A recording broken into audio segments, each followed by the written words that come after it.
এটা বলা আমার হয়তো ঠিক না, but it's not excuse. But আমরা মাত্র 4 মাস হচ্ছে আসছি, অ্যান্ড আমাদের প্রায়োরিটি ছিল বাংলাদেশকে বুঝাই দেওয়া যে আর্থিক স্বচ্ছতায় আমরা আগে প্রায়োরিটি দিয়েছিলাম। তারপরে দেখেছেন কিছুদিন আগে ফিফা আমাদেরকে কিন্তু রেকগনাইজ করেছে যে আমাদের ফাইন্যান্সিয়াল স্ট্রেংথ এখন transparent, honest, and going forward আমরা আরেকটু বেশি ফাইন্যান্সিয়াল অবদান পাবো। এখন এই ফাইন্যান্সিয়াল যোগানটা দেওয়ার পরে কিন্তু কি বাকি ইনভেস্টমেন্টগুলি করা যায়, প্লেয়ার, ফ্যাসিলিটিস, অন্য কিছু। কারণ এটা তো আমরা জানি যে আমাদের সবচেয়ে বড় বরাদ্দ ফিফা থেকেই আসে।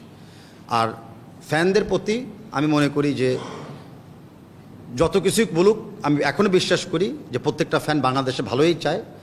হয়তো কথা বলার সময় একটু দ্বিমত হয়ে যায়, বা কথা বলার ওয়েটা হয়তো আমরা সবাই মেনে নিতে পারি না।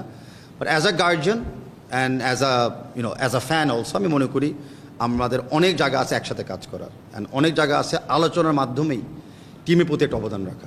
কমিউনিকেশনের বিকল্প কিছু নাই।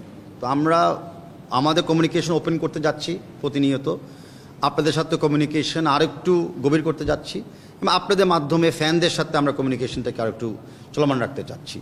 আমরা আমাদের সমস্ত তথ্য, চিন্তা সবসময় শেয়ার করতে চাচ্ছি, অ্যান্ড যখনই কোনো জায়গায় আমরা মনে করি আমরা ভুল করেছি বা আমাদের ভুল ধরিয়ে দিয়েছেন, আমরা ভেরি রেডি ওই সময় রিয়াকশনারি এবং রাইট মেজার্স নেওয়ার জন্য। এখানে কোনো আমাদের ইমোশনাল বা কোনো ইগো এখানে কাজ করছে না। আমরা জাস্ট অনলি